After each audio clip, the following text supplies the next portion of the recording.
Lâchez-vous un peu là. Alors.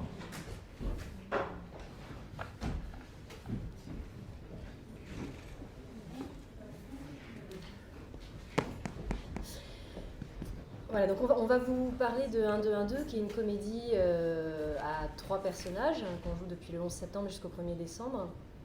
C'est une pièce qui... En fait, moi j'ai sollicité François en 2009, parce que je cherchais un texte, un auteur avec qui collaborer à l'écriture, et je voulais qu'on écrive une chose sur l'acteur, sur les femmes, et grosso modo quand même sur l'humour, quoi. Quelque chose qui se passe un peu dans un registre pas sérieux.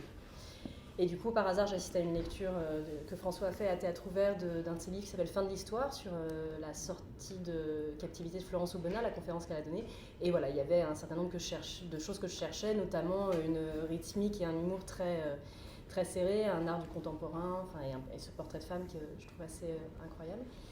Et on a commencé à... François m'a envoyé un fragment que vous verrez dans la pièce qui a été conservée. Et on a construit autour de ça. Donc c'était un fragment qui s'appelait « Dis-moi que tu m'aimes ». Et on a construit tous les fragments avant, après, sur donc, ce couple qui se rencontre, des étapes un peu canoniques comme ça d'une histoire d'amour. Ils se rencontrent, ils s'embrassent, etc., etc. Ils habitent ensemble. Bref, vous verrez tout à l'heure dans la pièce ce qui leur arrive. Et on a été principalement préoccupés par cette question de ne pas faire du lourd, alors que le sujet de l'amour, du sexe, peut parfois être, notamment au théâtre, géré de manière un peu dramatique. C'est vrai qu'on a plutôt l'habitude au théâtre de voir des temps forts, de la passion, ça se déchire, etc., etc. Et nous, on voulait plutôt montrer de la durée à l'œuvre dans le couple. Donc ça définirait plutôt un théâtre de la tendresse qu'un théâtre de la passion. Théâtre de la tendresse, de la passion. En fait, dans l'appellation rire au théâtre, il faudrait quand même préciser aussi qu'elle présuppose que la pièce est drôle, alors qu'en fait, c'est pas exactement le cas, je dirais. Alors, c'est pas une pièce sinistre, loin de là, mais je pense qu'en fait, l'idée, c'est plutôt de réfléchir à... pour moi, le rire n'est qu'une sous-partie d'un ensemble plus général qui s'appellerait la légèreté, une forme de légèreté ou de distance. Après, justement, on va peut-être trouver les mots au fur et à mesure, mais... Et quand on a commencé à réfléchir avec Mélanie sur cette question, on partait beaucoup du constat qu'en gros, la question du rire au théâtre ne va pas de soi. Pourquoi? Elle se pose parce que précisément, rire au théâtre ne va pas complètement de soi. Alors, on ne va pas jouer les rebelles non plus, c'est-à-dire qu'il y a énormément de propositions théâtrales qui sont comiques et qui ont pour vocation, entre autres, de faire rire. En revanche, moi, c'est vrai que j'ai découvert un peu le chant théâtral depuis 4-5 ans en écrivant et puis avec quelques pièces qui ont été jouées. Et m'a beaucoup frappé, notamment dans le pan, ce qu'on appelle subventionné du théâtre. C'est que le théâtre est divisé en 2 grandes familles, qui se regardent parfois en chien de faïence. Le théâtre dit subventionné, c'est-à-dire financé par l'État, et puis théâtre privé, comme par exemple celui où on se trouve actuellement, qui fonctionne sur ses propres deniers.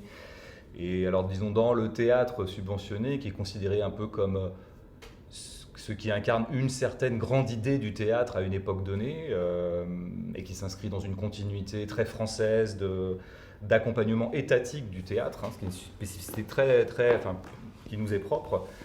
Alors dans ce pan-là, qui vraiment, encore une fois, n'est qu'une minorité dans l'ensemble de tout ce qui se joue au théâtre, c'est vrai que le rire n'a pas forcément bonne presse. Ça ne veut pas dire qu'il est contesté ou que vraiment on trouverait scandaleux de rire sur le plateau, c'est pas vrai, on n'en est plus là.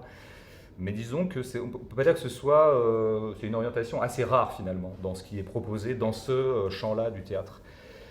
Ça, il faut bien l'avoir en tête. Alors, de l'autre côté, dans le théâtre, on a l'impression que ce qui peut éventuellement s'étiqueter comme étant du théâtre, de la comédie, sera toujours produit par le théâtre privé.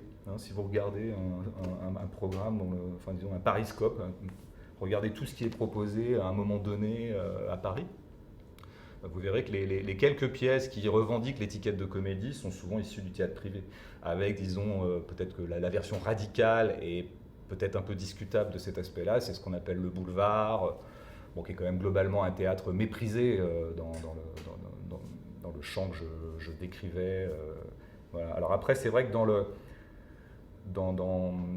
j'ai essayé moi d'analyser ça quand j'entendais des gens, comment dire, disqualifier un spectacle quand ils sentaient qu'il avait pour vocation de faire rire. Je me disais, mais pourquoi ça?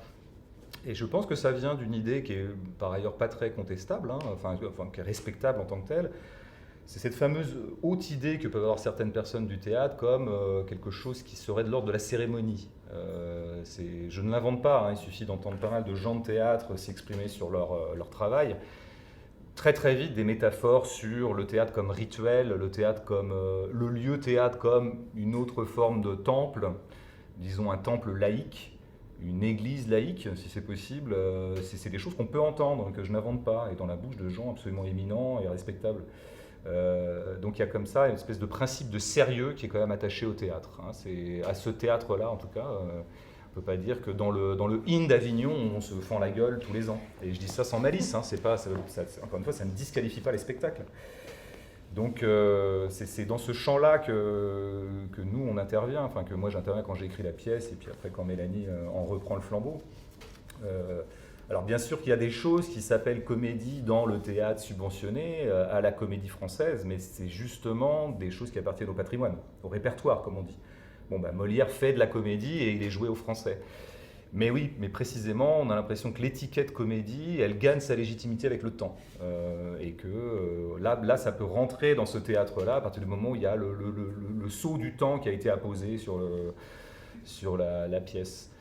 Sachant aussi que c'est par exemple ce qui se passe avec Feydeau, qui est un exemple absolument classique de légitimation a posteriori. Feydeau, du temps où il était joué de son vivant, hein, bon, était quand même considéré par les intellectuels de l'époque, par les tenants du grand théâtre, comme du sous-théâtre. Hein. C'était du vaudeville, quoi. Et puis, depuis, moi j'ai vu arriver ça depuis une trentaine d'années, depuis une vingtaine d'années, alors vraiment avec grosse accélération ces dernières années. Feydeau a été légitimé, ce qu'on appelle légitimé, c'est-à-dire que ça y est, il est passé du côté du grand théâtre et du grand art, et donc il est par exemple mis en scène par Françon, Françon qui est, pour ceux qui ne connaissent pas, un metteur en scène hyper important contemporain, que j'adore par ailleurs, donc c'est pas, encore une fois, il n'y a pas de critique dans ce que je dis, hein, et même des gens comme Labiche, qui était encore plus déclassé par rapport à Feydeau, hein, même époque, à peu près le même genre de théâtre, bon maintenant ça y est, c'est joué, et c'est mis en scène par des grands noms du théâtre. Mais c'est vrai que si on est dans le contemporain et qu'on produit une pièce, dans le présent, et que cette pièce-là, elle s'avance comme ça avec l'idée qu'il y aurait une forme de légèreté, que par exemple un 2-1-2 pourrait tout à fait s'appeler une comédie, genre la comédie du couple ou la comédie de l'amour, y compris au sens classique du terme. Bon, là, on ne peut pas dire que ce soit quelque chose qui est encore complètement admis, je dirais. Aux yeux de certains, je pense que ça fait perdre un certain crédit, en fait. Bon, je généralise un peu trop, il faudrait que je donne des noms, mais j'en donnerai pas, hein, parce que c'est pas le but. Oui.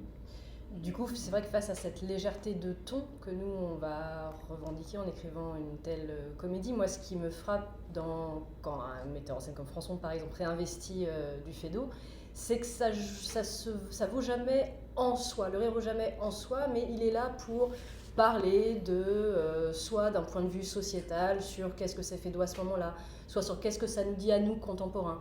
Mais c'est vrai que le rire, il n'est jamais valorisé, enfin très rarement, je trouve, en tant que tel.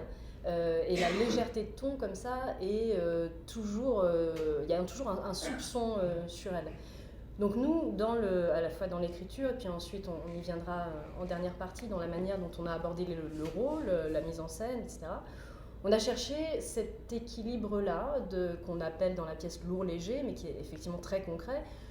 Alors, le lourd, ça serait quoi ? Ça serait d'aborder cette question de l'amour, cette question du sexe, c'est quand même des choses qui sont assez fondamentales pour tout le monde, mais de l'aborder avec une légèreté qui fait qu'on ne se prend jamais complètement au sérieux quand on raconte quelque chose, et qu'en tout cas, c'est jamais une pièce qui va surplomber pour donner une leçon sur qu'est-ce que ça serait aujourd'hui le couple, c'est quoi les relations hommes-femmes aujourd'hui. On n'a jamais eu envie de faire ça.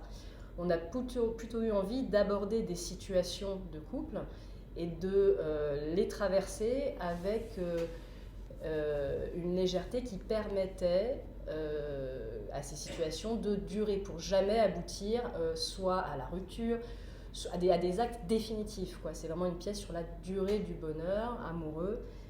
Peut-être une des pistes, ça serait que cette durée, si elle est faite d'humour, si elle est tissée par de l'humour, elle peut durer un petit peu plus longtemps. Voilà, ça serait une des seules choses qu'on aurait peut-être eu envie de dire à travers ça. Mais du coup, il n'est pas question du couple en 2013 où en sont les femmes, où en sont les hommes, à aucun moment. En tout cas, ni toi à l'écriture, ni ensuite dans la mise en scène, on a eu envie de raconter ça. Il y a un truc là-dessus qu'il faut préciser, c'est...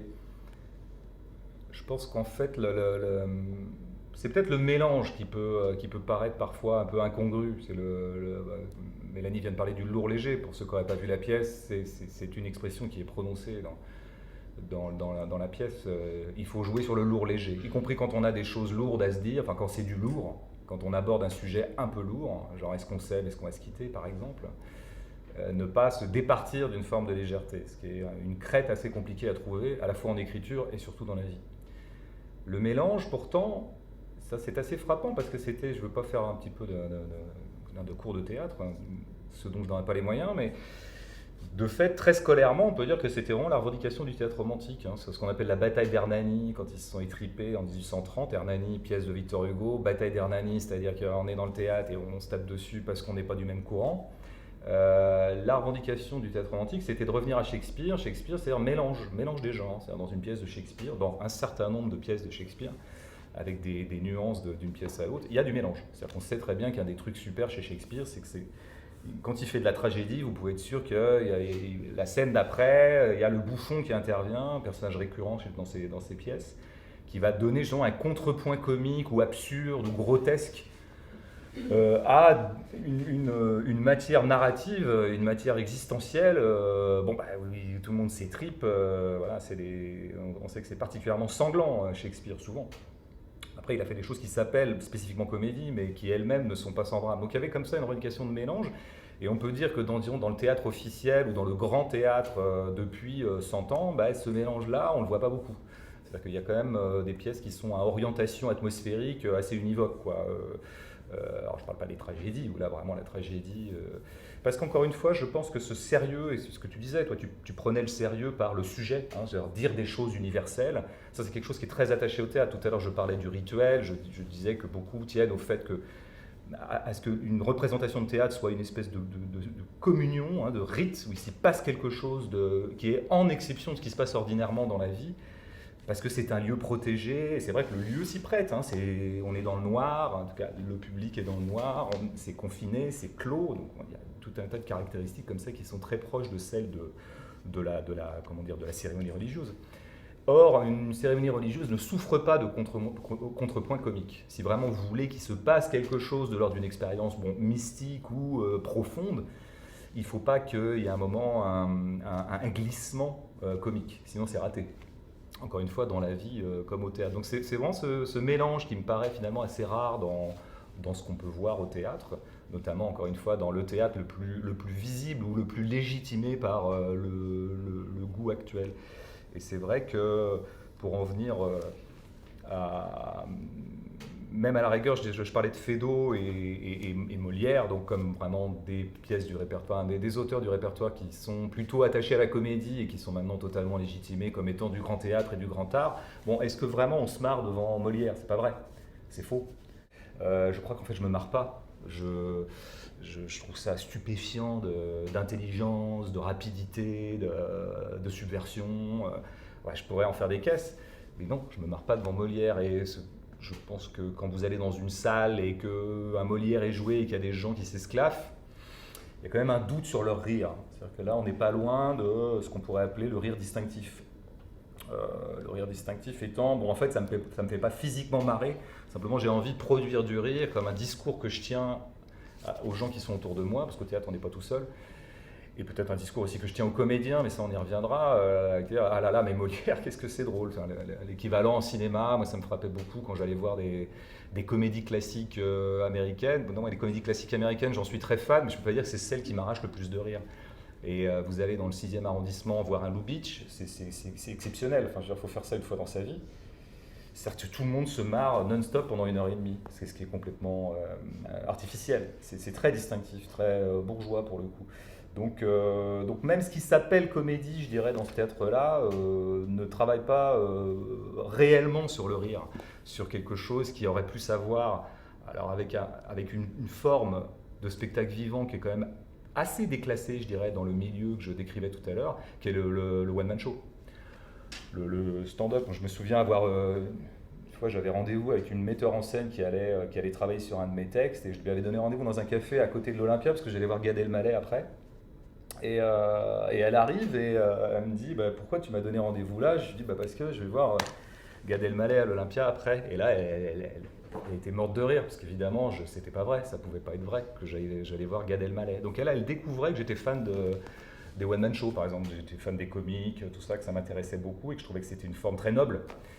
Et elle, alors vraiment, elle tombait des nues, là. C'est-à-dire qu'elle ne comprenait pas, quoi. Elle comprenait qu'on puisse se marrer devant la télé, devant Gad Elmaleh, mais alors de là à aller le voir et à considérer que c'est un des grands artistes de notre temps, pourtant, c'était pas la fille la plus poussiéreuse du monde, hein, à peu près mon âge.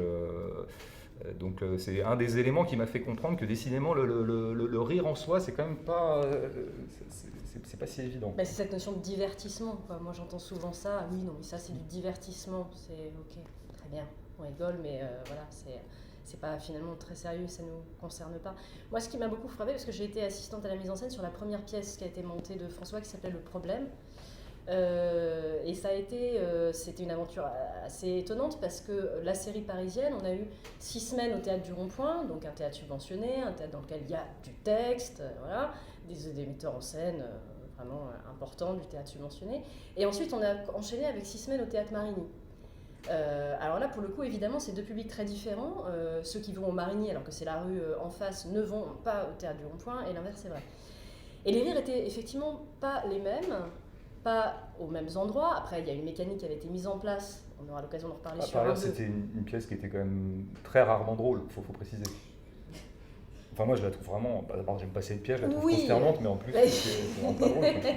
Oui, elle était... Non, tu vois, elle avait un registre plus dramatique. Tout à fait, mais il y avait quand même du rire à l'œuvre. Et moi, j'ai entendu des directeurs de théâtre, de scène nationale et tout, qui venaient au Théâtre du Rond-Point, donc évidemment, ils n'auraient pas mis les pieds au Théâtre Marigny, et qui me disaient, mais ça rit trop. Ok, ça rit trop, et à des endroits qui sont un peu limites. D'accord ? Donc vous voyez bien toute la pensée que ça déroule.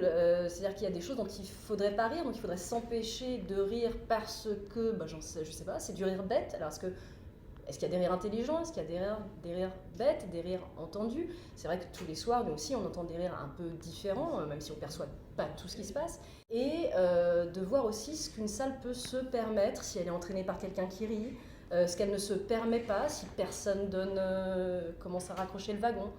Et moi, ça m'a vraiment frappé, cette remarque de directeur, comme si ça dévalorisait l'œuvre en elle-même, quoi. Alors, est-ce que ça voulait dire aussi que du coup, le public était trop présent par rapport à ce 4e mur qu'on a au théâtre? Pour ceux qui ne savent pas, le 4e mur, c'est celui-là, celui qui fait que là, je vous parle, en fait, je ne devrais pas, si j'étais en représentation. Ici, c'est une autre réalité que la vôtre. C'est une métaphore, les gens sont très, très perplexes. Ouais, il y a 3 murs là, on en imagine un invisible devant nous. Voilà. C'est une image. C'est une image, tout à fait. Alors peut-être qu'il y a de ça, peut-être qu'il y a cette peur aussi de la foule en face qui peut éventuellement modifier ce qui a été mis au point pendant de longues répétitions, avec plein de réflexions. Ah, ok, très bien. Je sais pas, en tout cas, ça m'a beaucoup... Et c'est pas un truc on entend ça dans tout ce dont on est en train de parler depuis le début, de toute façon, sur la dépréciation des one-man shows, des comédies, etc. etc. Et c'est vrai qu'avec un 2, on a eu envie d'aller un petit peu plus loin sur le rire. Oui, alors pour venir un peu plus précisément à la pièce, maintenant après ces généralités, toujours à la limite du vaseux. Moi, au moment où j'écris un 2, où j'écris en collaboration avec Mélanie un 2 et qu'on commence à réfléchir à tout ça, qu'est-ce qu'on pourrait écrire et comment on va l'écrire, tout ça, je ne suis pas dans un geste théorique, genre j'ai constaté que dans le théâtre, le rire était non grata et moi je suis un rebelle, je suis un punk, moi je vais mettre du rire. Pas du tout. C'est pas comme ça. D'abord, je ne pense pas que ce soit une très très bonne façon de réfléchir à une œuvre qu'on est en train de produire.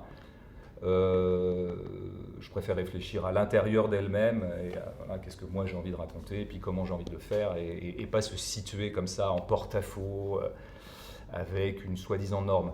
Donc c'est pas vraiment comme ça que ça se passe. Je pense que d'abord, si des choses, disons, alors on va les appeler légères, arrivent sous la plume quand on est en train d'écrire, hein, que ce soit une pièce de théâtre ou un roman ou autre chose, c'est, je crois, d'abord une question de tempérament. Enfin, il ne faut pas oublier de dire les choses avant de tout de suite penser que ce serait un geste théorique ou esthétique. C'est d'abord une forme de naturel qui s'impose. Je préfère l'appeler tempérament d'ailleurs que naturel. Il y a des auteurs qui n'ont pas ce tempérament-là. Bon, bah, du coup, vous pourrez lire 15 livres d'eux, il n'y aura jamais un soupçon de rire dans leur prose. Ce qui, encore une fois, ne les empêche pas, pour certains, d'être des grands auteurs. C'est pas une... Comment dire ? Le fait qu'il y ait une part de rire dans une œuvre n'est pas une garantie de qualité, et l'inverse n'est pas... etc. En revanche, voilà, je pense que c'est un tempérament au travail. Ce qui fait que assez vite, dans une forme de mécanique de production de langue, viennent des mots ou des agencements de phrases qui seraient plutôt tournés vers la comédie, vers le comique, vers encore une fois une forme de légèreté. Donc je pense que c'est d'abord ça qu'il faut dire pour être tout à fait finalement simple par rapport à cette affaire de rire au théâtre ou en littérature. Après, je pourrais me dire aussi que moi je serais tout à fait capable, enfin je veux dire ça ne me poserait pas de problème si je pourrais m'astreindre demain à écrire une pièce qui serait absolument dénuée de ce genre d'aspect, enfin de l'aspect comédie. Je pourrais le faire, pas de problème. Enfin, après, est-ce que l'œuvre serait intéressante? Ça, c'est complètement une autre affaire. Mais techniquement, je pourrais m'empêcher me tenir à une tonalité très dramatique. Mais alors, du coup, il y a autre chose qui se met en place chez moi, ça, je le vois bien à force au fil des travaux. C'est qu'en fait, il y a peu de situations c'est-à-dire, une situation me paraîtra sans doute manquer de quelque chose ou manquer d'une forme de vérité si elle n'a pas un contrepoint ou une molécule de comédie en elle. Alors ça, je pense que c'est plus un truc qui engage un rapport à la vie et une façon d'appréhender les situations.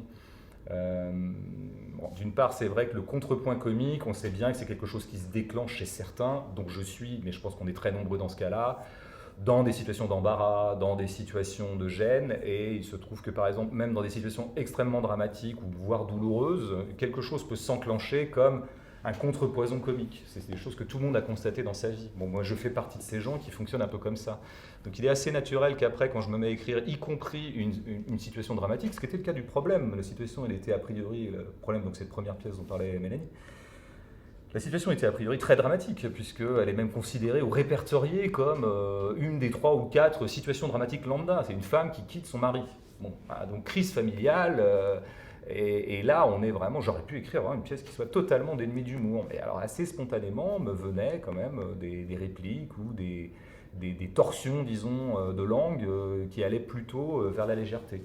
Pour une raison simple, et là je pense que c'est une question de tempérament, mais c'est pas que ça, c'est que je crois assez peu au fait qu'il puisse y avoir dans la vie des situations où ils ne viennent jamais absolument à personne la petite distance légère.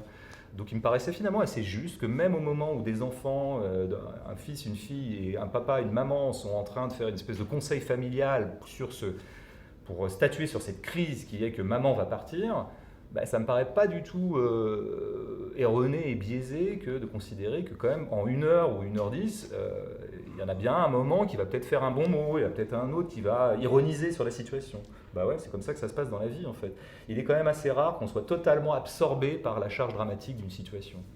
Alors pour en venir à l'amour, puisque c'est un 2-1-2 est une comédie qui porte sur le couple, enfin en tout cas qui met en scène un couple, c'est vrai que l'amour peut être traité de façon exclusivement dramatique. On a des milliers d'exemples, puisque l'amour est le sujet number one de l'art occidental.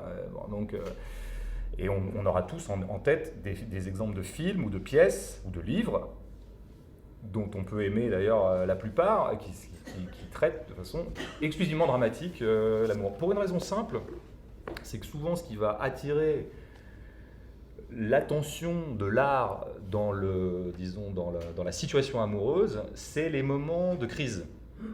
En tout cas, c'est les moments de crise aiguë. Alors souvent, on peut dire que le récit qui se porte sur la chose amoureuse se concentre essentiellement sur 2 points, le déclenchement et la fin. C'est naissance de la passion, fin de la passion. Alors ces 2 moments, alors il y en a un qui est un moment plutôt heureux, on va dire, admettons, naissance de la passion, et puis fin de la passion, on est bien d'accord, moment, admettons, malheureux. Admettons, pour aller vite. Mais en tout cas, les 2 ont cette caractéristique d'être des moments d'intensité maximale. C'est-à-dire naissance de la passion, je suis tout à ce qui... Voilà, je suis absorbé par ce qui m'arrive, je suis traversé par un élan amoureux, je ne pense qu'à elle pendant... et ça, le cinéma le filme beaucoup, cette espèce de fébrilité qui vient à des gens alors, là où l'amour se déclenche. C'est pas le moment de déconner. C'est pas le moment de déconner. Dans ces moments-là, on est tellement absorbé par... c'est-à-dire que ça peut pas être traité vraiment de façon comique, parce que pour avoir cette espèce de gravité du déclenchement de la passion, ou de la gravité du moment où on va se dire je t'aime, et la gravité du premier baiser, et la gravité du premier rapport sexuel, bah, voyez comment c'est représenté en général au cinéma, c'est quand même représenté de façon grave, quoi. Les acteurs sont vraiment dans un registre, ils sont traversés par cette espèce d'émotion profonde d'être amoureux. Alors je ne parle même pas de la rupture, où là c'est carrément ultra dramatique, on se tape dessus, il y a des accidents de voiture, tout ça, enfin bon. À partir du moment où vous décidez vraiment de raconter une histoire d'amour par ces 2 bouts-là, bah, évidemment que c'est un peu le tremplin pour aller vers le drame, quoi. En tout cas vers l'intensité qui ne souffre pas de distance légère. Bon, comme notre parti pris a été au contraire enfin pas au contraire, disons en complément de raconter tous les jalons d'un couple, les jalons vraiment lambda d'un couple, on a vraiment fait dans le canonique, on se croise, on a envie de se voir, premier rendez-vous, premier baiser, rapport sexuel, etc. etc. Ça laisse de la place à quelque chose qui serait plutôt l'ordinaire du couple, c'est-à-dire son moment qu'on pourrait appeler de stase. C'est-à-dire que ce n'est pas le moment où il y a une espèce de dramaturgie du déclenchement, ni une dramaturgie de l'affaissement, mais c'est le moment où le couple rentre dans sa petite musique routinière. Et je dis routinière sans aucune péjoration. C'est-à-dire là, il rentre dans son ordinaire, quoi. Ce qui est quand même le temps le plus long pour un couple. C'est marrant parce que l'art représente souvent des segments d'une histoire d'amour qui sont les plus courts. Déclenchement, rupture. Bon, il y a des ruptures qui durent 8 ans, mais en général, ça va vite. Et l'ordinaire d'un couple est très peu filmé, raconté, mis en scène. Alors on ne peut pas dire qu'un 2-1-2 soit aussi complètement dans l'ordinaire, c'est pas vrai, parce que finalement on est toujours dans des petites crêtes comme ça. Mais quand même, il y a un moment, il y a quelques fragments qui font la part à une sorte d'installation plutôt calme de ce couple. Et là, il y a de la place pour la légèreté. Là, il y a d'autant plus la place, et je te promets que je vais te laisser parler, Mélanie, il y a d'autant plus la place pour la légèreté que précisément, et là-dessus on était très d'accord quand on mettait au point ce texte, que ce qui caractérise peut-être, enfin ce que c'est d'ailleurs peut-être le plus intéressant dans un couple amoureux, à quoi est-ce qu'on évalue en général de l'extérieur ou voire de l'intérieur la santé d'un couple ou la vitalité de son amour, c'est au fait que ça déconne bien. C'est quand même des choses qui se disent beaucoup. Alors elles se disent parfois de façon très complaisante, on met toujours le rire en avant alors qu'il y a sans doute d'autres critères qui président à la durée d'un couple, mais c'est pas faux. C'est-à-dire que qu'est-ce que va dire spontanément quelqu'un qui est avec machin, je suis avec lui depuis 3 ans, ah bah en fait ça se passe bien, bah ouais ça se passe hyper bien, voilà, sexuellement c'est cool, je l'aime bien, il est attentif, et puis on se marre bien, quoi. Ouais, ça c'est cool, on se marre vraiment bien. Le fait de se marrer bien ensemble est un critère important dans l'évaluation de la santé d'un couple. Et donc il fallait absolument, d'un point de vue réaliste, quoi, et pas simplement pour des raisons de tempérament ou pour des raisons d'options esthétiques, si on voulait montrer un petit peu ces moments calmes d'un couple qui fonctionne, immédiatement, c'est les moments où ça commence à déconner, quoi. Ça déconne, il y a une légèreté, il y a une complicité, comme on dit, une complicité. Moi, ce qui me frappe toujours dans les couples, c'est, en tout cas vécu de l'intérieur, c'est comment on est des grands, un couple et invente ses propres références. C'est une espèce de... Un couple, c'est une espèce d'entreprise autonome qui invente son propre langage, qui invente ses propres marqueurs. On sait qu'il y a des mots-clés qui vont arriver au sein d'un couple qui n'auront ce sens-là que pour eux deux. Les autres ne peuvent pas comprendre. C'est ce qui crée parfois un peu le côté opaque d'un couple. C'est-à-dire que des fois, ils sont en train de se marrer pour un truc et vous êtes à l'extérieur, vous ne comprenez pas. C'est très énervant. Mais parce que cette complicité, elle ne vaut qu'en fait que de l'intérieur. Donc on avait envie de faire une part à ça, et c'est pour ça que cette pièce n'est pas tant une pièce qui fabrique du comique ou du gag, mais c'est une pièce où les deux interlocuteurs sont souvent légers dans leur façon d'énoncer les choses. Il y a une tendresse qui passe beaucoup par une légèreté ou une comédie qui fait qu'il est quand même assez rare dans la pièce qu'ils se parlent de façon extrêmement grave. Parce qu'ils sont joueurs aussi, parce qu'ils ont suffisamment de distance pour... voilà. Ce qui va culminer dans la pièce, enfin pas culminer, mais en tout cas être cristallisé par ce que l'un et l'autre vont dire d'ailleurs successivement. Ils vont parler du TVJ, c'est le taux de vannes par jour. Et au moment où précisément ils seront en train de se constater qu'il y a un peu moins d'amour entre eux et qu'ils sont un peu moins bien ensemble, eh ben, un des critères, ça ne sera pas simplement qu'ils font moins de sorties ensemble ou qu'ils couchent moins ensemble, ça sera aussi que le TVJ est en baisse. C'est une expression de la pièce. On se vanne moins. Voilà. C'est ce qu'ils vont...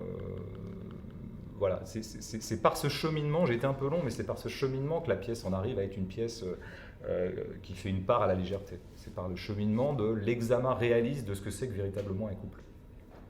Tu vois, je me suis arrêté là. C'est parfait. Et du coup, dans la mise en scène, donc la partie qui me concerne plus directement, et le travail avec François, qui joue avec moi sur le plateau, il a beaucoup été question de comment on raconte la rencontre, où au début, du coup, chacun a son propre humour. C'est comment la mise en partage de ce logiciel-là. Alors, il n'y a pas que celui-là, il n'y a pas que le logiciel de l'humour, il y a le logiciel, en grosso modo, comment tu vois la vie, de quel parti politique, enfin bref, il y a tout un tas de logiciels qu'on met en partage au tout début quand on se rencontre, mais il y a notamment celui-là, et un des fils conducteurs, une des partitions qu'il a fallu explorer et mettre en place, ça a été cet humour au départ où chacun un peu lance des vannes comme ça pour voir si l'autre va répondre. Il y a des flops, il y a des trucs qui marchent, ok, et effectivement au fur et à mesure, ce logiciel, le 1 et le 1 là, hop, ça devient un 2, puis des fois il y a des loupés, mais au fur et à mesure, la machine s'emballe un peu comme une musique commune qui effectivement au bout d'un moment est moindre, voire s'enraye. Des choses qui faisaient rire avant ne font plus rire à la fin l'autre et inversement.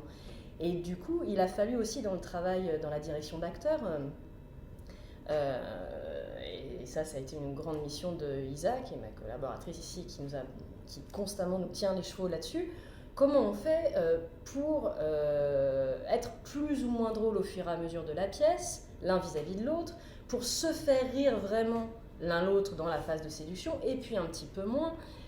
Et ça, c'est vraiment un truc qu'il faut tenir et qui n'est pas évident à tenir, parce que quand on est acteur, on a juste envie que le public rigole à ce qu'on vient de produire. Je fais une vanne, c'est censé être drôle, je veux que les gens se marrent. Ouais, mais au-delà de ça, il y a toute une continuité dans la pièce, et il faut retenir les chevaux à certains moments, les lâcher à d'autres. Et quand je dis que l'humour ça s'emballe aussi, c'est qu'il y a des moments où c'est vraiment des cabots, quoi. Ils vont en faire des caisses. La scène où on parle de sexe par exemple, là on se lâche assez facilement sur une petite angoisse. Alors là typiquement, où ça rejoint ce que tu viens de dire, ils sont à un moment où ils couchent depuis, je dis n'importe quoi, on va dire 6 mois, et la scène c'est « t'aimes moins le faire que moi ». Donc il y a un des deux personnages qui lance ça comme sujet de discussion. Donc c'est un petit peu épidermique cette affaire, on sait bien que c'est pas si évident de parler de cul, c'est pas si évident d'en rire, ok très bien. Bon, et à un moment, comme la fille n'arrive pas à désamorcer le sérieux de cette préoccupation, elle le vanne. Et elle finit par lui dire que elle joue évidemment mieux avec quelqu'un d'autre et que de toute façon, c'est plus reposant les petites bites. Ce qui est évidemment à la fois une vanne et une démonstration que de toute façon, il n'y a pas de problème en fait.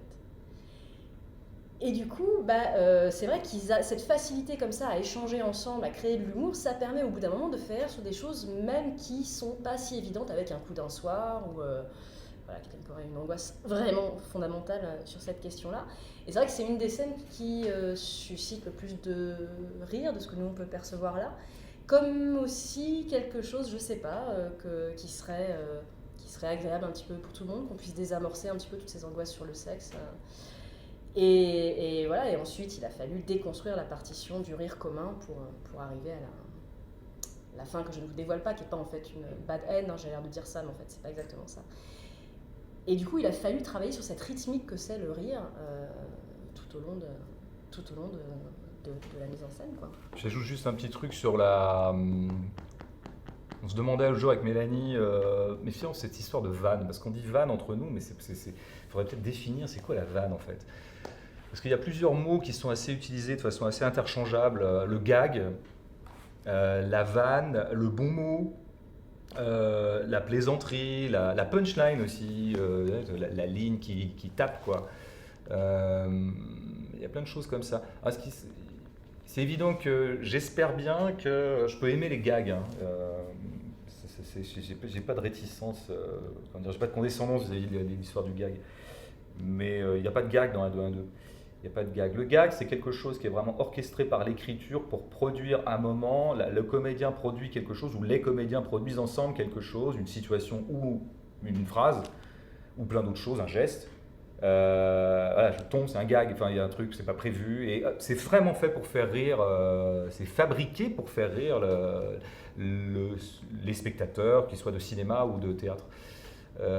Et vraiment, je trouve pas ça du tout méprisable comme travail. C'est pas parce que c'est fabriqué que c'est méprisable. Je crois d'ailleurs un des éléments du mépris du grand art, ou je dirais de certains milieux par rapport au one-man show, des choses comme ça, c'est justement...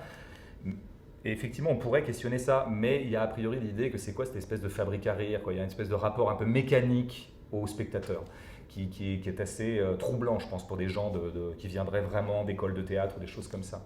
Moi, j'ai vraiment pas de mépris par rapport à ça. En revanche, dans un 2-1-2, il n'y a pas ça. Pas vraiment, ou alors à la marge. La vanne, donc, serait plutôt quelque chose qui est du rire à usage interne. C'est-à-dire que c'est eux qui se font rire, elle et lui se font rire l'un l'autre, ou en tout cas s'envoient justement des petites choses. La vanne, c'est je vanne toujours quelqu'un. Et eux, ils s'entre-vannent. Alors, ils s'entre-vannent de façon plus ou moins brutale et plus ou moins complice, souvent complice en fait, puisque comme vient de le dire Mélanie, bon, ben là, c'est précisément, elle ne pourrait pas parler de petites bites ou faire peser le soupçon qu'il en a une et que c'est ça qu'elle lui reproche s'ils n'étaient pas en pleine harmonie. Donc, paradoxalement, cette vanne ne fait qu'attester le fait que décidément, ça se passe bien entre eux. Je ne fais que répéter ce que tu viens de dire en fait. Mais oui, la vanne, c'est ça. Et donc, l'humour qui est pratiqué, si jamais il y en a un dans un 2-1-2, n'est pas un humour, par exemple, qui irait dans la causticité. Pas du tout. C'est pas du tout une pièce caustique. C'est pas du tout une pièce satirique. C'est une forme de rire, hein, une forme d'humour qu'on connaît, très français, entre autres. Alors, c'est quoi le rire satirique? C'est je me moque de quelque chose sur le plateau, mais je me moque... c'est-à-dire que c'est comme si lui ne se rendait pas compte que je me moque de lui ou de ce quelque chose. Mais je me moque à l'attention du public dont j'attends qu'il va se moquer avec moi. Et qu'on est bien d'accord que cette chose-là est éminemment risible. Alors ça peut être, la satire, c'est quand on est d'accord contre une cible. Voilà, il y a eu un spectacle sur Sarkozy mis en scène par Rib il y a 2 ans. L'ensemble de la salle était anti-sarkozyste et puis les comédiens étaient anti-sarkozystes et ils produisaient des bons mots contre Sarkozy, qui effectivement c'est pas très compliqué. Il a donné beaucoup de matière. Bon, voilà, on critiquait le sarkozysme par le rire, hein, le rire étant considéré comme une espèce d'arme de critique particulièrement privilégiée, ce qui d'ailleurs se discute, mais c'est en général ce qu'on dit. Bon, alors il n'y a absolument pas cet aspect-là dans un 2-1-2. Bon, d'une part, alors pour le coup, c'est parce que j'aime pas beaucoup le rire satirique, pour le coup, donc on ne peut pas dire que ça me vienne spontanément. Et surtout pas au théâtre d'ailleurs, parce que le théâtre, ça crée justement des communautés de spectateurs avec lesquelles moi je suis pas très à l'aise justement. Je suis pas très à l'aise avec l'idée que tous ensemble on va rire d'un truc absent. Ça va pas. Et qu'en plus on va se fixer sur une espèce de socle idéologique commun qui du coup sera pas du tout questionné ou interrogé, alors qu'il me semblait quand même qu'une des fonctions de l'art, enfin en tout cas une des vertus de l'art possible, c'est quand même d'essayer de déplacer un peu les convictions des uns et des autres, en tout cas de les faire un peu trembler, de les questionner, au contraire, hein, c'est-à-dire on part sur un socle commun qui ne sera pas du tout discuté et sur lequel va germer du rire commun. Donc ça, c'est vraiment pas possible. Notamment, la pièce n'a pas du tout d'aspect satirique sur le couple, pas du tout. C'est pas du tout une pièce qui se moque du couple ou qui dit ouais le couple c'est quand même bourgeois, voilà qu'est-ce que c'est routinier parce que pourquoi il n'y a pas ça? Parce que d'une part, pour toutes les raisons que je viens de dire, mais en plus parce que je pense que la critique du couple est devenue extrêmement routinière elle-même, quoi. Donc il n'y a pas d'élément. À un moment, enfin par exemple, à un moment, ils envisagent on pourrait peut-être se marier, disent-ils. Et ils décident que non, enfin que non, c'est pas. Mais ils décident pas que non parce qu'en disant ouais, non, le mariage c'est une convention. Oh là là, qu'est-ce que c'est orthodoxe? On n'est pas des bourgeois. C'est pas du tout ça qu'ils disent. Ils y réfléchissent à l'intérieur de leur propre mécanique, à l'intérieur de leur propre bonheur commun. Il se trouve que eux, dans la situation où ils sont là à deux, ils n'ont pas besoin du mariage pour acter davantage leur amour. C'est comme ça qu'ils en parlent. Et si jamais ils avaient considéré qu'au contraire le mariage pourrait leur faire du bien, eh ben, ils ne se seraient pas privés de dire ouais, on va se marier. De la même façon qu'ils ne se privent pas de dire on va habiter ensemble. Il n'y a aucun moment dans la réflexion sur habiter ensemble, il est question de ouais, il faut quand même habiter ensemble, c'est tellement conformiste, ça serait tellement plus romanesque de ne pas habiter ensemble. Ce n'est pas du tout ce genre de critères qu'ils convoquent. Donc les éléments de rire dans la pièce sont en permanence des éléments de rire qui s'adressent les uns aux autres. Et ça, c'est vraiment... Il y a 2-3 moments où moi, j'ai même demandé à Mélanie et François de ce que j'appelle cabotiner, c'est-à-dire plutôt d'aller chercher le public, parce que je peux aimer ça aussi. C'est mon côté Jean Lefebvre, on en parlait avant avec François. Mais je crois qu'il ne faut pas hésiter à cabotiner. Il y a un côté commedia dell'arte dans le théâtre que j'aime bien. Moi, j'aime bien ce truc de tréteau où tu vas chercher les gens... je trouve pas ça du tout indigne. Maintenant, un spectacle qui reposerait complètement là-dessus, ça serait... voilà. Donc c'est vraiment important cette histoire de rire, je dirais, à usage interne. Et ma foi, du coup, la salle n'est pas sommée ou sollicitée pour rire. Donc elle rit un peu quand elle veut. Ce qui donne au rire dans la pièce, dans la salle, devant un 2-1-2, un caractère très très aléatoire et très fluctuant, je crois. Tout à fait. N'est-ce pas, Mélanie? Évidemment, tu voulais m'en parler justement. Les représentations ne se ressemblent. Oui, il y a des fois où on a l'impression que ça fait un bide tout le temps, à chaque fois qu'on essaye de vous faire rire. Et alors qu'en fait, c'est pas exactement ça. Bon, et puis on n'est pas forcément les mieux placés sur le plateau pour savoir ce qui se passe non plus en face, quoi. Mais c'est vrai que cette histoire de mariage, moi je me rappelle très bien qu'en répétition, puisque dans le texte, il y avait écrit, voilà, il parle du mariage, et en didascalie, il y avait écrit « Ils éclatent de rire ». Plusieurs reprises dans la pièce, il était question du mariage, et voilà. Alors on ne savait pas bien trop ce que c'était que ce rire, alors du coup on a essayé en répétition de bien se marrer, bien se bidonner sur le mariage, et ça dissonnait complètement, quoi. Parce que ça induisait effectivement ce jugement sur le mariage, et très vite, au bout de 2-3 fois, on s'est dit non mais c'est pas ça, il faut passer ailleurs. Attends, il faut que tu précises, parce que sinon ça a l'air d'être contradictoire par rapport à ce que je disais. C'est pas du rire, non, il faut que je précise. Oui, parce que c'est pas du rire sur le mariage, c'est sur, à un moment ils se disent ouais mais si on habite ensemble on pourra toujours décider si jamais ça nous va pas on déménagera, c'est pas grave, c'est pas définitif. Ils disent ouais finalement c'est comme ces couples qui se marient en se disant qu'ils pourront toujours divorcer. Et là, c'est là qu'il était écrit toi. Non mais je précise pour pas. Oui, non mais tout à fait. Parce que ça du coup c'est rigolo, pour de vrai. Oui, mais du coup, comme voilà, il y a écrit ils éclatent de rire, donc nous on a essayé plusieurs manières de rire. Et la plus juste était certainement pas celle qui se foutait complètement de la gueule des gens qui se marient. Tout à fait. Ça pouvait pas marcher comme ça, c'était plutôt, voilà, on se fait rire en s'étant dit cette chose-là. Du coup, après, sur le travail vraiment de comment on met en scène une comédie et comment on aborde un rôle comique, qui est quand même un rôle, ok, bon, bah, il va falloir que tu fasses rire un peu les gens avec ce personnage-là. Évidemment, ça a été une grande préoccupation pendant les répétitions. Et moi, puisque donc je joue et je mets en scène, il m'a semblé que déjà, il y avait... Bon, il y a un homme, une femme. Déjà, est-ce qu'on fait rire de la même manière ? Ça fait partie des choses qu'on a explorées ensemble. Je vais pouvoir parler de ma partie. François, tu pourras intervenir si tu veux. Ok, donc cette fille, c'est un personnage, ok, très bien, qui est plutôt léger, qui fait rire, qui pose beaucoup de questions. Autant lui, s'il y a des petites constantes comme ça, autant lui, c'est quelqu'un qui va beaucoup produire de discours, mettre en place des expériences, expliciter des choses, l'aider à comprendre. Autant elle pose beaucoup de questions. Il y a beaucoup de points d'interrogation dans sa partition. Alors du coup, comment on les pose cette question pour que la question soit drôle, pour que ça amène du rire Et moi, il y a un truc que j'adore jouer au théâtre, c'est le premier degré, c'est la naïveté, c'est limite faire la conne, quoi.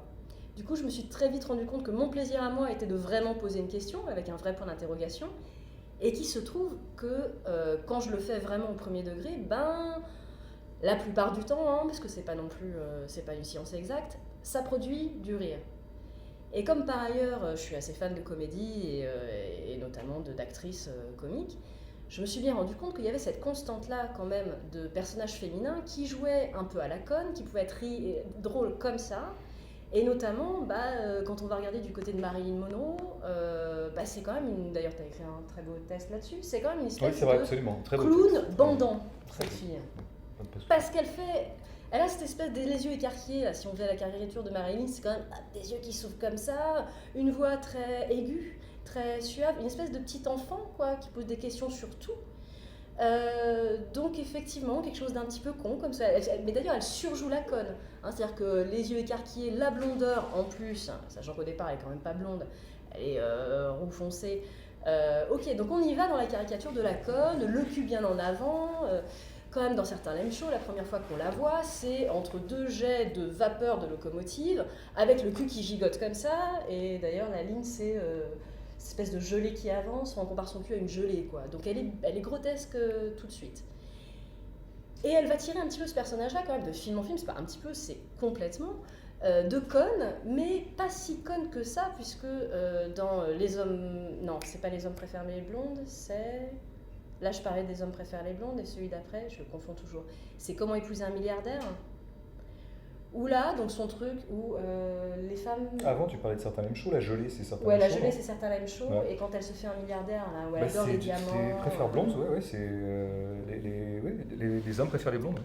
Où donc là, en fait, elle a un raisonnement où finalement, elle se dit, voilà, pour être disposée à l'amour, il faut de l'argent, parce que plus on a de l'argent, plus on est relax, plus on a du temps donc pour aimer. Donc en gros, moi je veux être méga riche pour pouvoir ensuite vivre ma vie avec un homme, enfin en tout cas être amoureuse, etc. Et elle dit aussi que de toute façon, qu'est-ce qui plaît à un mec c'est une jolie nana, une jolie pépé, etc.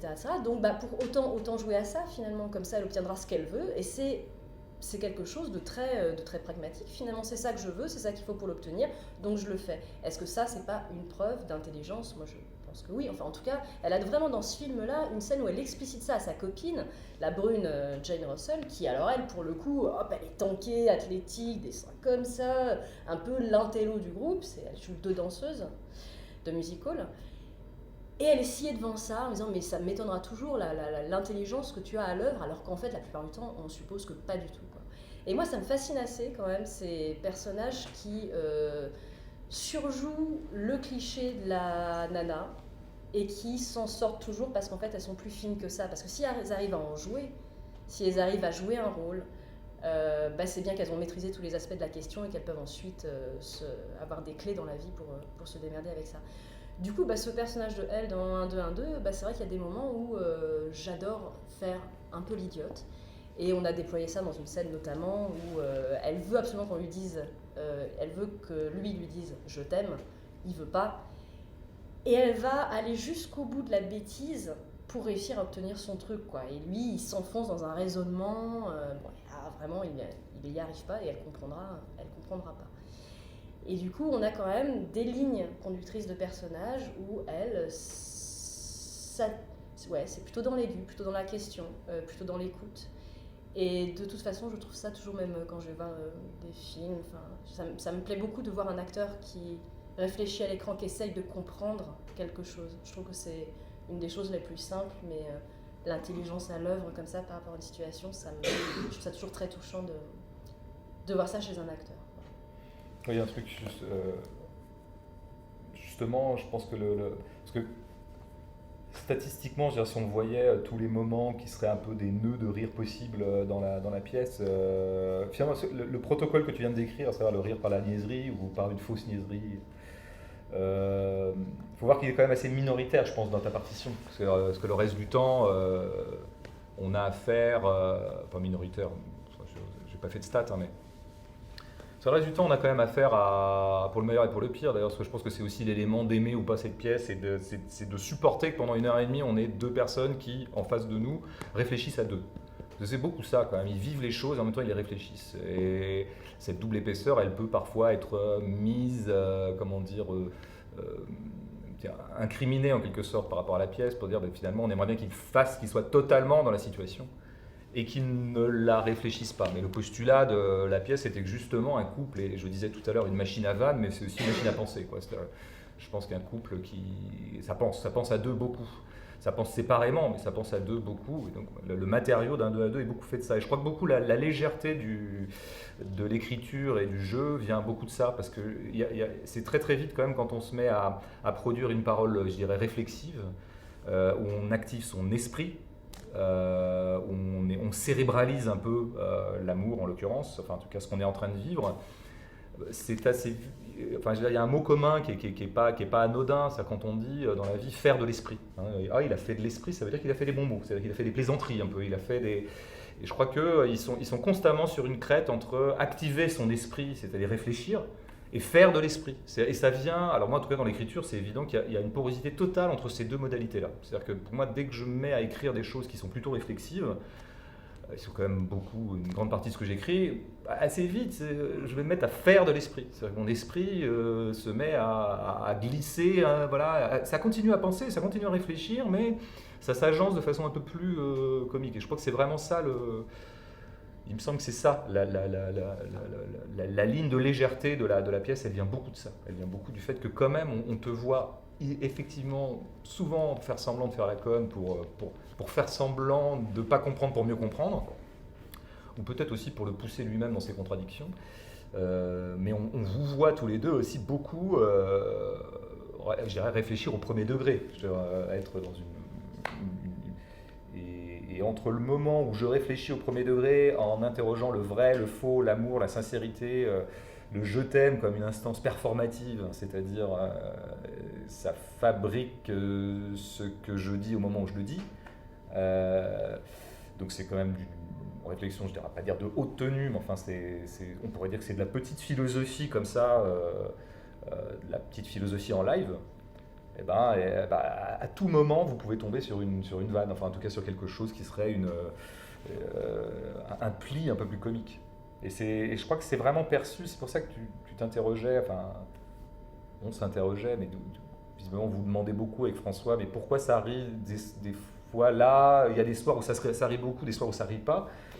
Je crois que c'est qu'en fait il y a un moment, il me semble, mais j'ai pas le recul, hein, mais j'ai pas assez de recul, parce que, étant un peu partie prenante, mais qu'à un moment tu fais plus trop la différence entre le registre de activer son esprit et faire de l'esprit. C'est comme si donc j'ai l'impression que il y a un sentiment de légèreté continue et qui va pas du tout d'ailleurs avec la mécanique du gag telle que je la décrivais tout à l'heure. C'est vraiment les spectacles qui sont pensés pour faire rire et dont vraiment la raison d'être est de faire rire et qui ne seront réussis que si la salle s'est poilée tout le temps. Donc les grands, Gad Elmaleh, Florence Foresti, puis tous les autres. Et puis j'en ai oublié, hein, il y en a plein d'autres bien, mais où là vraiment il y a une mécanique de la rupture. C'est-à-dire qu'il faut absolument, on installe un petit truc, chute et rire, silence, c'est reparti, chute, rire. C'est un truc. Et là c'est pas du tout ça. C'est pas du tout cette mécanique qui est en place dans le dialogue, enfin dans la pièce telle qu'elle est écrite. Je pense que finalement c'est assez normal qu'il n'y ait pas en permanence des éclats. Bon, là on parle de elle et lui, mais il y a un autre personnage dans la pièce qui, là, vous voyez un peu, c'est un musicien. Il est écrit comme l'assistant avec un A majuscule. Parce que la pièce commence avec cet argument où elle et lui seraient en train de travailler avec leur micro, c'est des acteurs au travail, et ils ont donc un assistant qui vient leur donner ce dont ils ont besoin, parfois un verre d'eau, parfois un micro, etc., etc. Il est muet pendant toute la pièce. Et ensuite, moi j'ai gonflé un petit peu ça, il est par ailleurs musicien. Il est muet, ça veut dire que face à ces deux bavards qui constamment pendant 1h15 tchatchent, il y a quand même un masque, un mec muet qui est là, qui vient par effraction dans certaines situations assez intimes, notamment le premier baiser par exemple. Qu'est-ce qu'il va faire? Il s'embrasse une première fois, hop, il leur apporte des verres d'eau et il se plante au milieu de deux. Bon, ça forcément, ça crée un minimum de rire parce que c'est assez incongru comme situation. Le premier baiser, c'est typiquement très intime. Hop, il y a quelqu'un qui se pointe, qui est là en regard, qui en plus dit rien, qui observe ça comme si c'était un match de tennis, et qui en plus apporte un truc hyper concret. Quand on s'embrasse, on a un peu soif après, c'est possible. Et du coup, ça crée un balancement comme ça, un contrepoint en fait à la situation de désir qui vient de se passer. Et ça va être souvent cette fonction-là qu'il aura cet assistant. En regard, sur sa gueule, où il fait pas grand-chose, hein, c'est bien une de ses directives, ne fait rien. Bah, c'est quand même quelqu'un qui observe les choses avec une naïveté. Justement, il n'est jamais en train de juger ce qui se passe. Par ailleurs, moi, ce qui me plaît beaucoup dans le choix de cet acteur, c'est qu'il est une espèce de fil comme ça, de har en sort, tout serré dans son jean. Il a une tête comique, il a un potentiel naturel comique. Et ça, c'est sa puissance à lui. Et ça, on est avec, on n'est pas avec, quoi. On peut pas tellement. C'est comme quand on est photogénique ou pas. Enfin voilà, on l'est ou on l'est pas. C'est assez terrible. Et ben lui, il a ça. Et c'est vrai qu'il a beaucoup apporté de contrepoint dans la mise en scène, par sa présence, par son mouvement, par ce corps comme ça, pas du tout d'acteur. Et même en répétition, moi je me souviens de plein de moments où nous on se prenait la tête sur un truc, avec notre corps d'acteur très habitué à savoir comment il faut marcher, comment il faut dire quelque chose, etc. etc. Et lui il revenait souvent au basique, quoi. Comment je fais pour aller de là à là, combien de temps ça doit me prendre. Et à chaque fois c'était flagrant d'évidence sa question, quoi. Avec nous on était vraiment trop en train de se prendre la tête sur un truc. Juste voilà, je fais un déplacement, comment je fais mon déplacement, c'est juste ça, quoi, la base. Et je pense que ça fait respirer aussi beaucoup ce rôle-là et le fait de l'avoir amplifié au sein de au fur et à mesure des répétitions. Parce que c'est un peu comme une nature morte, mais en tout cas, le spectateur peut se reposer un petit peu de ce bavardage-là en regardant ce que fait ce mec, quoi. Ce mec ne fait que regarder. Mais c'est une espèce d'interface entre les spectateurs et les deux, là. Et voilà, et d'ailleurs Alexis, donc c'est Alexis Molena qui joue ce rôle, il a un tel talent lui que François lui a donné un peu de texte à un moment d'ailleurs. Parce qu'on s'est dit c'est quand même dommage que cette personne-là, elle puisse pas à un moment dire quelque chose sur la situation. Donc c'est comme ça aussi que ça se construit. En fait, la vraie, ça c'est l'histoire pour les médias. Maintenant là, on est entre amis, on peut. Tu veux dire la vraie raison ? En fait, il est venu me voir, il rêvait d'avoir du texte. J'ai dit, écoute bonhomme, il n'y a pas de texte pour toi, de toute façon tu n'es pas acteur, et moi je ne parle qu'aux acteurs, les vrais, ceux qui ont fait le conservatoire comme Mélanie et François. Et là du coup, évidemment on a négocié, hein. Et donc ça s'est beaucoup joué en thunes. Hein. Donc il a acheté 40 € le mot. Et, donc il n'y en a pas beaucoup ? Du coup oui, il avait pas beaucoup de thunes, donc il se retrouve avec un petit monologue de... Je lui ai fait à 25 mots, un truc comme ça, quoi. Je lui ai fait un prix, je lui ai offert 5 mots. Donc voilà, c'est plutôt comme ça. Pour revenir à la version officielle et fausse, en fait, c'est quand même intéressant ce processus avec Alexis, parce que c'est vrai que cet assistant, on a beaucoup rêvé dessus avec Mélanie, à partir du moment où on l'avait conçu sur papier. Ouais, c'était... Voilà, on savait, on rêvait que ça serait un personnage burlesque, mais alors vraiment au sens burlesque, au sens Tati, quoi, au sens Jacques Tati, pas le magasin, et au sens, oui, un truc vraiment, le mec avait rien à dire, et c'est simplement sa posture même dans l'espace, ce qui est quand même la clé du burlesque au cinéma, c'est sa posture même dans l'espace qui le rendrait, drôle, ou en tout cas qui apporterait un contrepoint à ce qui était en train de se dire.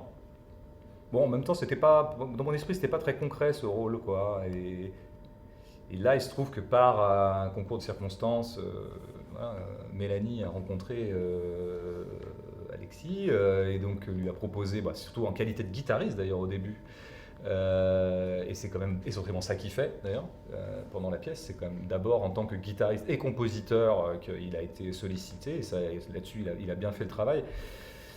Mais il se trouve que moi, le voyant, en commençant aussi à le rencontrer en dehors et prendre des coups, me retrouver parfois en face de lui au café, je me dis c'est vraiment le corps qu'on voulait, quoi. C'est très étonnant d'avoir rêvé d'un corps burlesque et qu'en fait il se présente sans qu'on soit vraiment allé le chercher. En plus, c'est vraiment il était dans l'entourage. C'est un ami d'amis, passons sur les détails.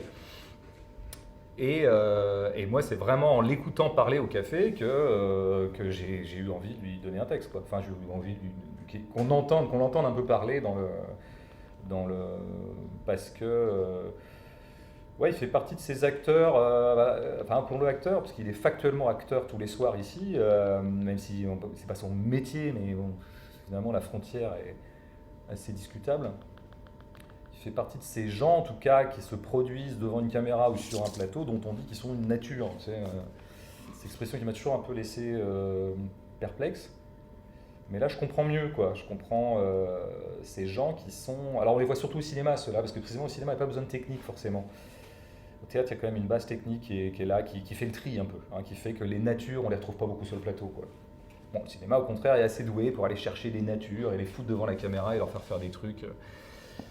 Et lui, bah oui, c'est-à-dire qu'il est, comment appeler ça, c'est aussi des gens dont on dirait, il est acteur dans la vie. Mais en fait, c'est pas ça non plus, parce que c'est pas ça un acteur dans la vie. L'acteur dans la vie, c'est celui qui cabotine en permanence, qui fait son show, quoi, en fait, pour le meilleur et pour le pire. Alexis, justement, il fait pas son show. Il est constamment au premier degré, et un premier degré qui paraît toujours du 8e degré à tous les gens qu'il fréquente. Donc, et ça, c'est vrai que c'est quand même assez rare, je pense, dans les processus de fabrication du théâtre, d'avoir la latitude et la souplesse de pouvoir dire, bah, maintenant qu'il est là, je vais pouvoir réécrire, enfin, en tout cas, lui donner un petit machin, un petit moment où on va un peu plus le voir, où il va dire quelque chose. Bon, là, il se trouve que la genèse de cette pièce a permis ça, mais c'est vrai qu'en général, c'est pas comme ça que ça se passe. Enfin, il y a pas cette souplesse-là dans la fabrication du théâtre, quoi. Il faut très très vite que le casting soit... Et puis l'auteur n'est pas toujours dans le coin pour, comme ça, au pied levé, ajouter des mots, quoi. Donc là, c'est vraiment un processus heureux, quoi, où on s'aperçoit qu'il y a... Enfin, c'est comme s'il y avait un matériau comique qui se présentait à nous, et du coup, il est là, et on va décider de s'en servir, quoi. On va décider de le mettre un peu plus en avant. Est-ce que toi, François, comment ton personnage à toi est négocié? Je jouais beaucoup sur une naïveté, un premier degré, tout ça, c'est vrai que c'est assez juste. A contrario, le mien, il est beaucoup plus déjà campé sur des positions, sur un système de réflexion qui teste en permanence, mais qui est sien et qui utilise assez vite dès le début de la pièce. Et c'est assez drôle, effectivement, quand Mélanie, avec la naïveté de son personnage, pousse l'autre jusqu'aux limites de son système de réflexion qui sert à démontrer son point de vue qu'il a. Du coup, lui, ça rend dingue, parce que mais c'est pas possible, tu comprends toujours pas ce que je t'explique. Ça fait 15 fois qu'il lui démontre d'une manière un peu différente à chaque fois, mais non, ça ne marche pas. Donc c'est ça aussi qui je crois, peut créer des choses drôles. Et du coup, ça me permet de rebondir, parce que je faisais la réflexion tout à l'heure, c'est que du coup, ce qu'on aime bien aussi voir au théâtre, quand on est spectateur, j'étais très agréable tout à l'heure jusqu'à ce que vous me sollicitiez, mais du coup, on est vraiment dégagé de tout, quoi. C'est-à-dire que les autres peuvent se déchirer sur scène, et on s'en aime bien en général. On parlait des pièces de Victor Hugo et tout. Il y a un côté un peu jouissif, un peu vogueur, à s'étonner que se foutre sur la gueule, à se déchirer, à faire de l'inceste, à faire des trucs comme il peut se passer chez Hugo et tout. Il y a un plaisir comme ça du spectateur. Et il y a un plaisir aussi donc, à voir des drames comme ça, et à se dire putain, on est bien content que ce soit eux, et ça, il y a des fois, notamment sur la fin de la pièce, justement, ça semble aussi sur certains trucs dans leur couple et tout, mais il y a des gens qui rigolent quand même assez bien à ça, parce que effectivement, eux ils sont là en train d'essayer de régler leurs conflits, leurs problèmes et tout, de couples qui partent un peu à volo comme ça, gentiment, tout progressivement, mais les gens aiment bien, les gens rigolent à ça, parce que justement c'est drôle, et on est plutôt rassuré que ce soit leur problème et pas le nôtre. Bah, c'est vrai qu'une des choses sur lesquelles on a travaillé, il y a une phrase sur laquelle on a pas mal bossé sur lui qui était je suis gêné, je parle. C'est pas une pièce de 1-2-1-2, c'est une pièce, c'est une phrase, je crois, qu'il y a dans La blessure, la vraie. C'est possible ça. Qui est l'avant-dernier roman de François. C'est un personnage, bon bref, on s'en fout. C'est un personnage qui dit en gros que quand il est gêné, son premier réflexe ça va être de dire quelque chose. Donc il est forcément à 15 ans, très gêné, donc c'est une espèce de logorée un petit peu permanente comme ça. Bon bah du coup dans un 2 où c'est quand même un ping-pong, une phrase, bon bah on peut très facilement à un moment se dire tiens on va travailler là-dessus, sur le fait que ce personnage masculin qui finalement a un peu on a l'impression qu'il a la réponse un peu à tout, bah, y a des moments, c'est parce qu'il est gêné qu'il parle. Et ça se retrouve à 2 reprises. C'est-à-dire qu'il y a une scène qui commence par, et c'est lui qui l'initie, « J'ai très envie de t'embrasser ». Bon bah typiquement ça, la fille, qu'est-ce qu'elle lui dit? Elle dit « Ah ouais, donc tu préfères le dire que le faire ». Et là c'est vachement intéressant ce débat-là, et ça crée du théâtre très très fort, une situation de théâtre très forte, parce que du coup on a quand même l'opposition entre quelqu'un qui préfère blablater et quelqu'un qui préfère agir. Donc forcément, tout de suite, 10 répliques plus loin, il va y avoir la proposition de la fille de se regarder en silence, de lui dire « fais l'effort de fermer ta gueule, on va voir ce qui va se passer ». Évidemment, il n'y arrive pas. Et donc là, on a une situation typiquement de les mots qui sont là pour cacher une gêne et quelqu'un qui assume juste son corps. Voilà, alors là, moi, ça me fait beaucoup réfléchir à être un corps féminin sur scène qui fait rire. Est-ce que ça ne veut pas dire aussi qu'on est un peu encombré par son corps ? On avait cette réflexion-là avec une amie commune, avec Mina, qui me disait « Non, mais de toute façon, ton corps, le corps de féminin, il est de toute façon tellement présent, voilà, ça crée de l'érotisme direct, etc. etc. Tu es encombré par ça, tu ne peux pas exactement faire rire comme lui. » Bon, c'est des choses qui m'ont traversé mon interprétation aussi pour pas trop en faire sur la meuf les seins en avant, etc. etc. En tout cas, dans cet épisode-là où lui, il n'arrive pas à cesser de parler, ça crée forcément du rire parce qu'il n'y arrive pas et qu'elle lui demande le truc fondamental de se taire et de juste faire quelque chose. Donc il y a du comique aussi dans 1, 2, 1, 2 qui n'est pas que du comique de mots, qui est aussi du comique de situation, comme parfois avec Alexis aussi, où juste se taire c'est compliqué quoi. Être en silence les uns en face des autres, c'est compliqué. C'est notamment compliqué au théâtre, qui est quand même un art de la... Ouais, faut pas oublier ça aussi, que c'est une pièce aussi. Je sais pas si t'es au courant. Tu crois ? C'est une pièce de théâtre. Ah oui. Parce que Mélanie a l'impression de vraiment vivre les choses tous les soirs, elle est hyper contente, je suis amoureuse. Non, je veux dire, c'est une pièce, quoi. Arrête un peu de... Tu comprends pas du tout ce que je suis en train de dire, c'est bien, j'adore. Tu veux dire que François est amoureux de moi ? Tu fais très bien la conne. Non, mais oui, il y a un moment dans la pièce où justement ils se taisent pour de vrai, là, parce que François veut faire la démonstration qu'il y a quelque chose de profondément doux dans leur cohabitation. En tout cas, dans la cohabitation, dans le fait de vivre ensemble. Mais là, il y a un vrai silence qui absente la parole, enfin, par définition, et qui est très troublant au théâtre. C'est-à-dire que dès que la parole, surtout quand tu as installé une logique d'écriture qui est quand même de faire du théâtre parlé, ce qui est quand même en général le cas du théâtre, quoi.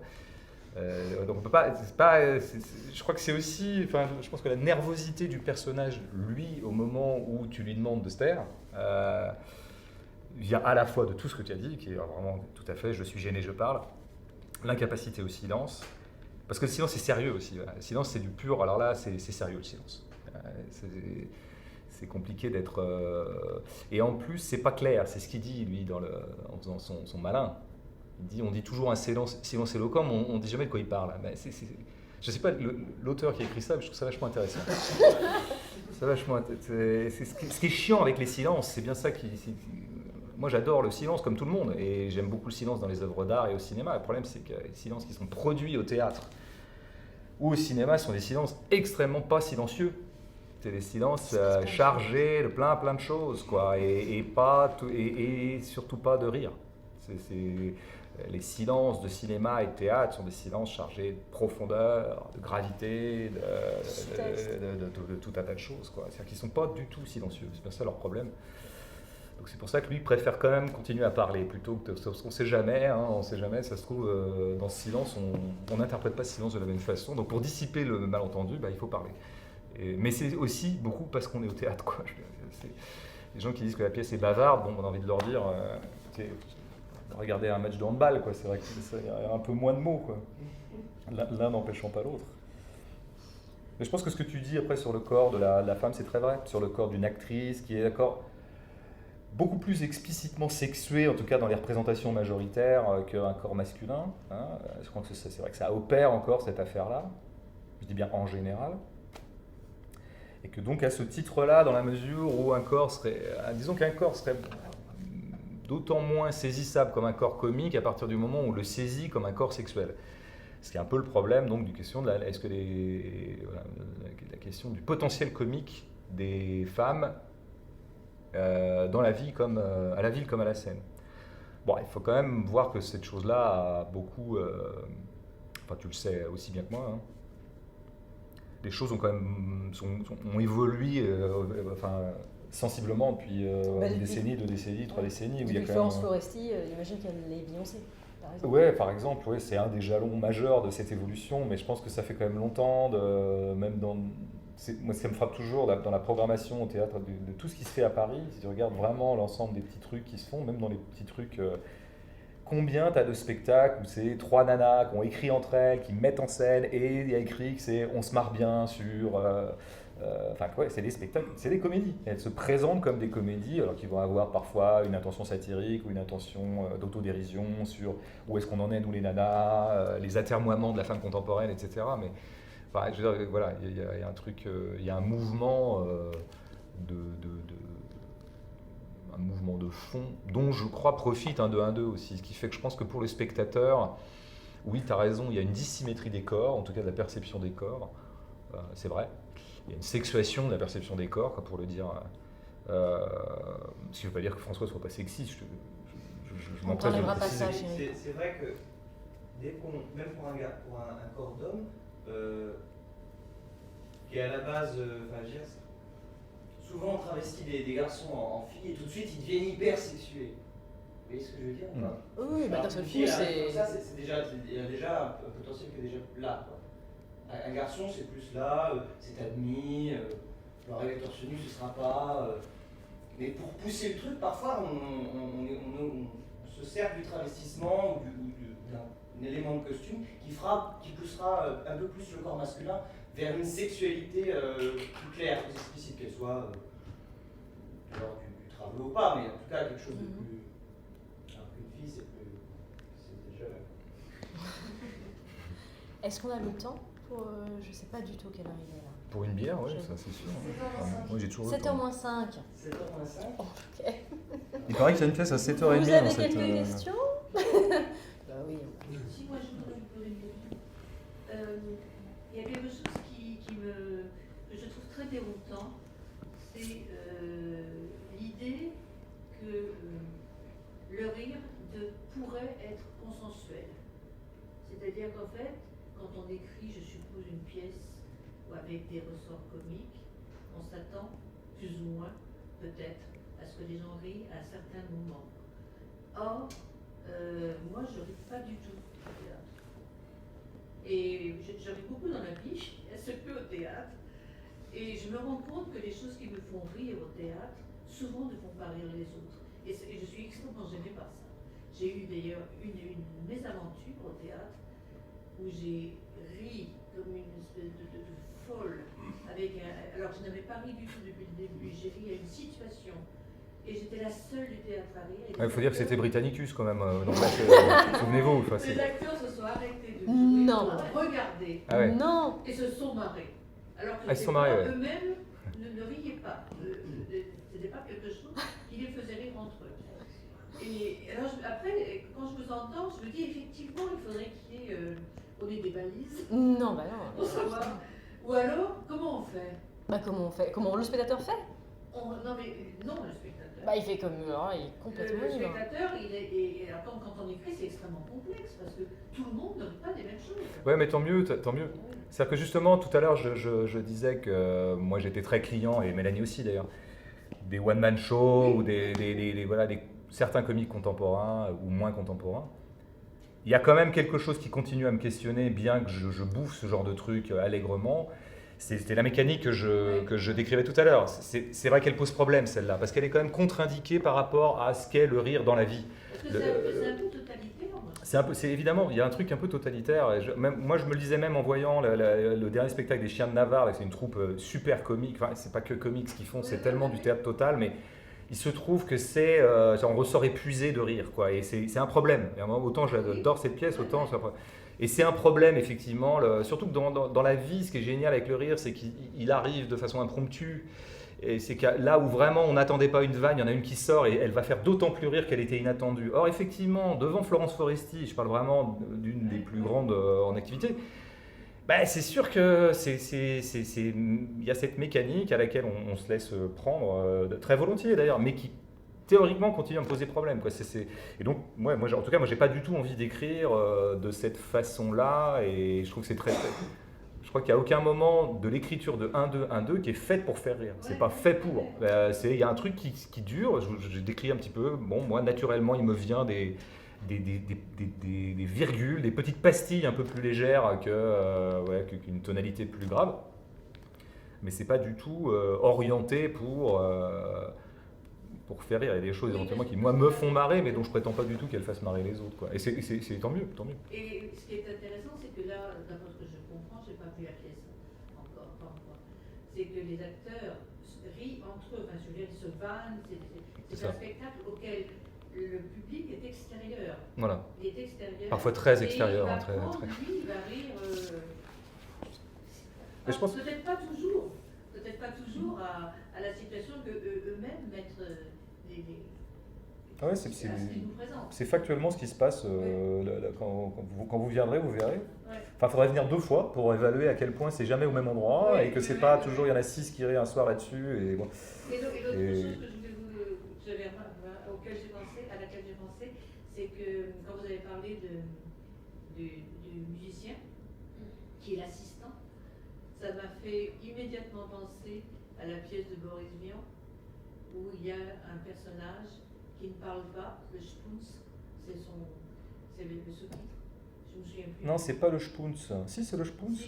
Le Spoons, c'est pas le truc de. Je confonds toujours les deux, mais je vois ce que vous voulez dire.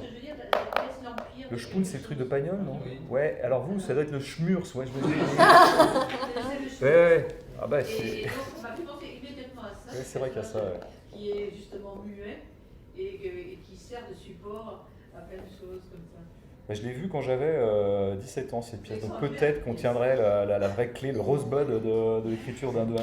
Voilà, c'est ça. Je pense qu'on a le temps pour une question encore, assez rapide. Ok, bah on va se préparer du coup. Merci. Nous avons... À bientôt.